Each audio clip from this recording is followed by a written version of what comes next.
All right, guys, let's talk about today. We have two big stories, one of which, the first one is the high heat and the heat index that likely reaches the low 90s today. The high temperature is 87, so we have high heat, then thunderstorms. Thunderstorms are likely going to pick up in the evening hours, I would say after 6 or 7 o'clock. Yes, you definitely could have, a pop-up ahead of that, but the main bulk of the activity is going to hold off. Wind, hail, and lightning are the primary risks with these storms for tonight's storms. Tomorrow has a different risk, and I'll explain that in a moment.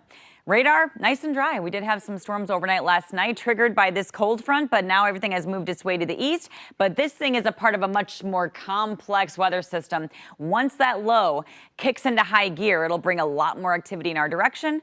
And that's tomorrow's storms. But you have a lot of the day to enjoy. If you are a summer fan, today is going to be your favorite day with temperatures in the mid 70s by 9 a.m. We're almost at 70 now, by the way. Well, by 11 a.m. we'll be near 80 degrees. We'll have lots of sunshine, but that humidity is going to come with it, which will allow for us to have a little bit more energy as we go into the afternoon. We have winds out of the southwest. It punches up that heat and that humidity, and storms love that environment. So right along that boundary, then you can see those storms starting to pop up really kind of clustery near the state line.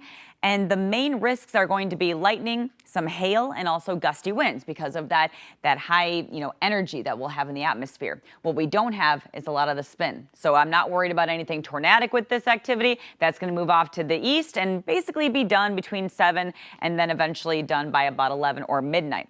But we're not done with the storms. You see that boundary? Kind of just hangs around for a while. So the impacts for today specifically, wind and hail, those are the biggest risks that we do have. The other two, it's not a zero threat, but they're on a lower scale. Now we get to Wednesday. There is that boundary still. So I do expect on and off chances of rain, but then the storms really pick up when that big area of low pressure arrives. What does that do? It keeps us overcast all day, so the energy is lower, but this time the spin's going to be higher. So we do have the potential of even some brief spin ups and gusty winds with Wednesday's storms.